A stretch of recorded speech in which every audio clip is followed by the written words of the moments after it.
Hello, welcome back to Let's Play Assassin's Creed Brotherhood as we continue with the database entries. So last time, I know we did the paintings. I think we've done the...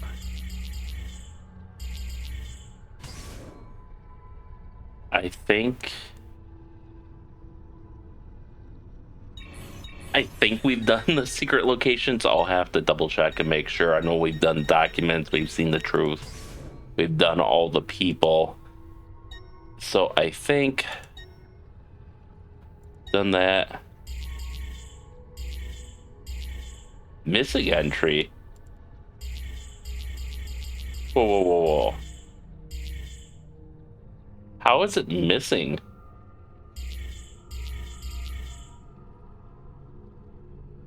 How are they missing?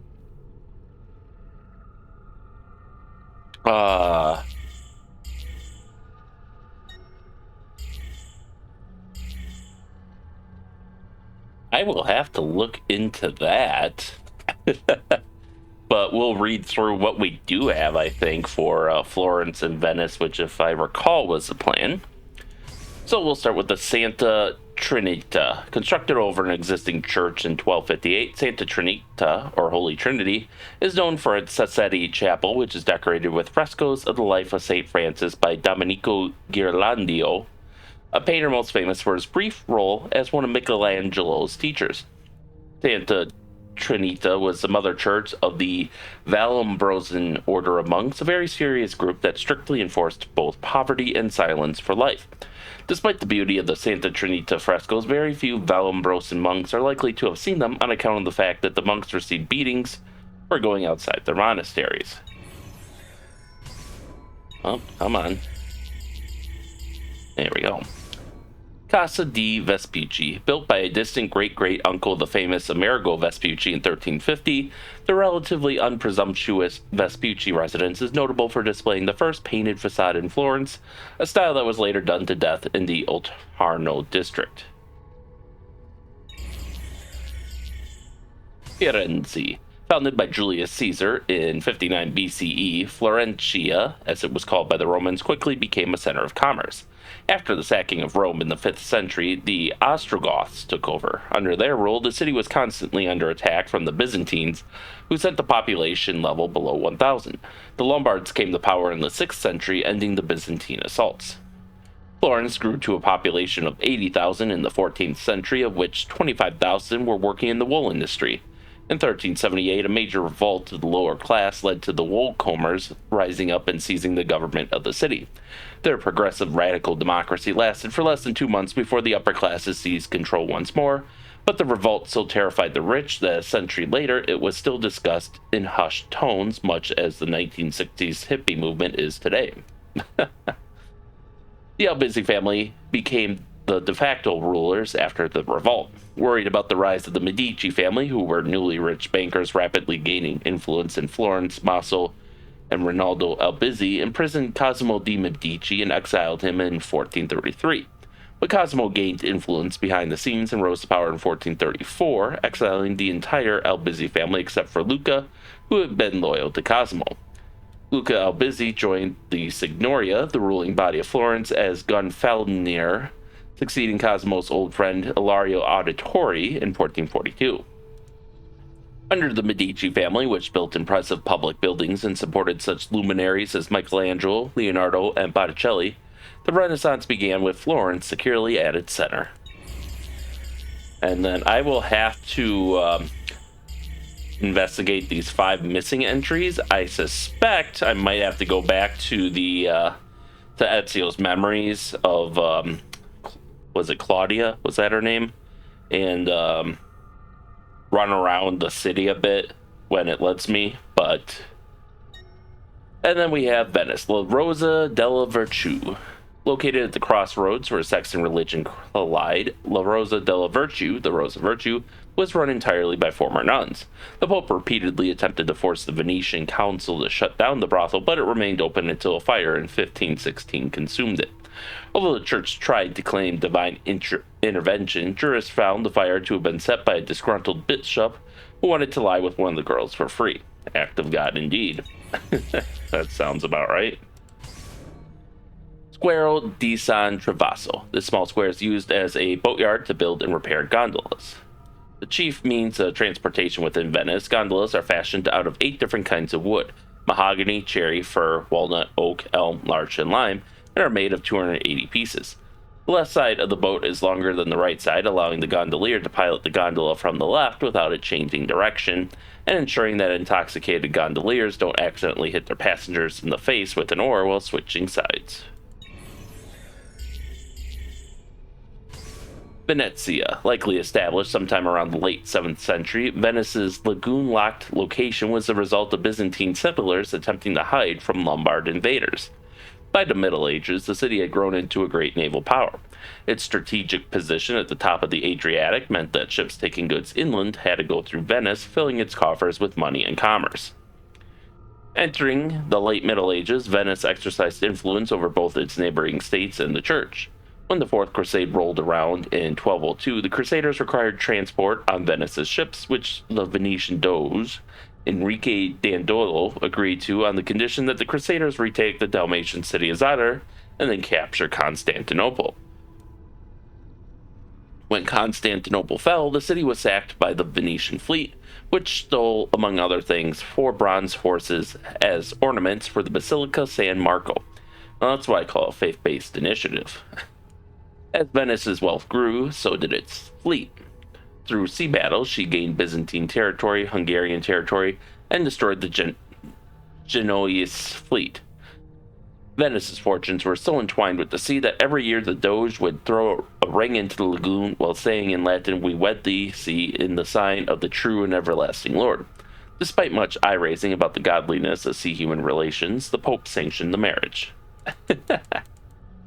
By the end of the 15th century, Venice was quite possibly the wealthiest city in the world and the second largest city in Europe after Paris.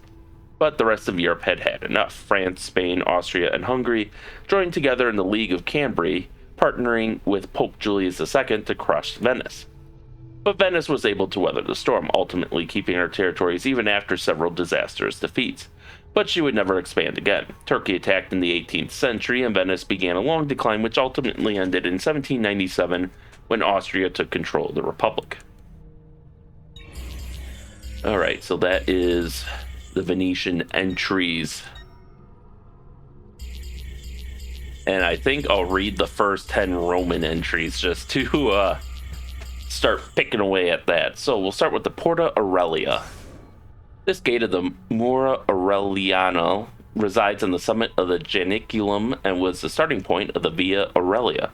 Renamed Porta San Pancrazio after Pope Urban VIII remodeled it in the 17th century, the Via Aurelia served as Rome's connection to France during the Republic and Middle Ages, and therefore was extremely important for trade.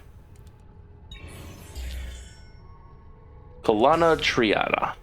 Another Trajan's landmarks that still stands today, the Colonna Triana was erected in memoriam of his victory in the Dacian Wars and was likely designed by Apollodorus, the most gifted architect in all of Rome.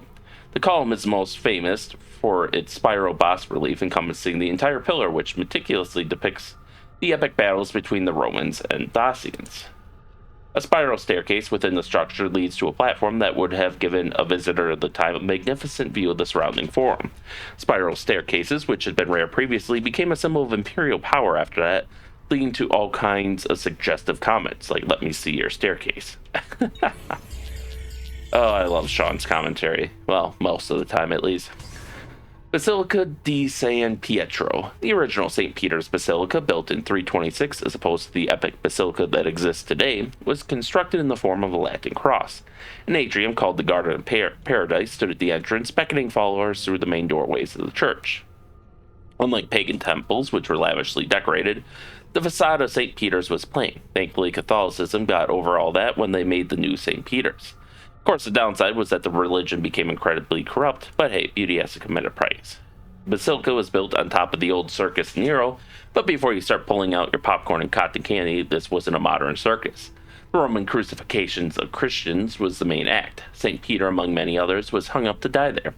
The basilica was built on top of this anti-Christian site as almost an intentional modification of history by Emperor Constantine. Because if it no longer exists, it never happened, right? And I think that was actually an entry in our secret locations. Yeah, that's the first one there. So we might see a couple of repeats in the Roman entries. Porta Tiburtina. This gate, adorned with lovely bull skulls, was originally an arch built by Emperor Augustus at the point where 3 separate aqueducts passed over the Via Tiburtina. Later, when the Aurelian walls were being built, engineers decided to incorporate the arch to save money and time.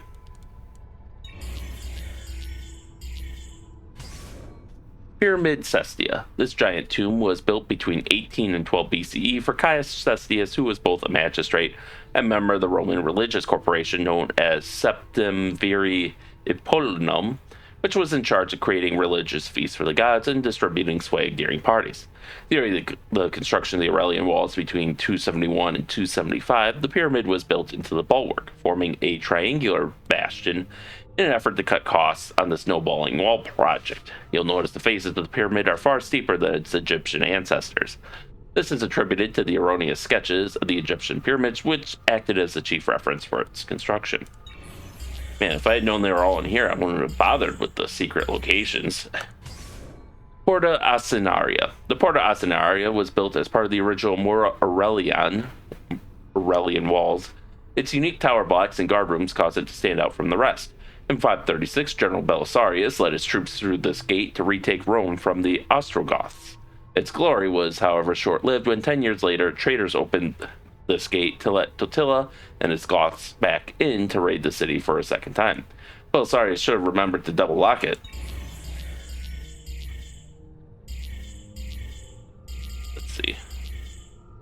3. Does that let me? Nope, it doesn't let me click. 3, 4, 5, 6.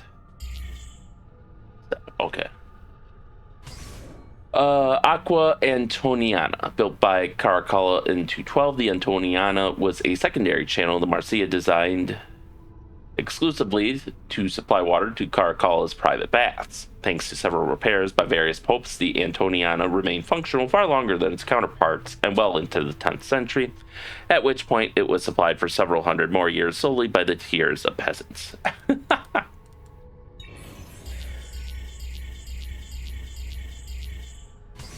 Terma di Caracalla, built between 212 and 216 during the reign of Emperor Caracalla. These public baths remained in use until the mid-6th century. The process of bathing was an elaborate one. Typical Roman male began in the hot bath, moved to a tepid bath, jumped into cold water, and then finished in an outdoor pool, all of which allowed the older men visiting the baths ample time for oogling. Caracalla had more than just water sports. The larger leisure complex housed an extensive library with equal amounts of Greek and Latin text, as well as an extensive gymnasium. In 537, the baths were sacked by the Goths and had their hydraulic installations destroyed, rendering them useless. Oh wait, was there more? No, okay.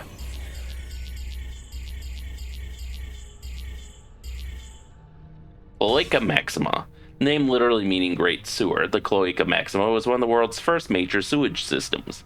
Records suggest it was first built as early as 600 BCE under order of King Tarquinius of Rome. Aside from taking sewage away from the city, it's widely accepted that the cloaca was used to drain the once swampy location of the Roman Forum. Surprisingly, it still remains in use today as a drainage system for excess rainwater. Bet you thought I would make a sewer joke, huh? Please, too easy.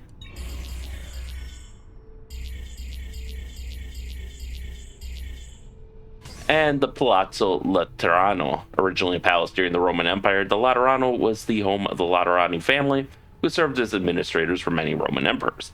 Eventually, Constantine himself took control of the building when, in a final act of juvenile dominance over his rival, he married Maxentius' sister Fausta, who possessed the deed at the time. Wonder if Maxentius got the message. In the 4th century, the Laterano became the principal papal residence, but lost favor after 2 fires in 1307-1361. Alright, that's the first 10 entries for Rome. As you can see, there's a lot more, but we'll get to those next time, because A, I have to save my voice, and B, I have to figure out what's happening with the missing Firenze entries, or the Florence entry. Well, they're the same thing. So, with that being said, thank you all for watching, and stay tuned for next time, and stay safe out there, I will see you then.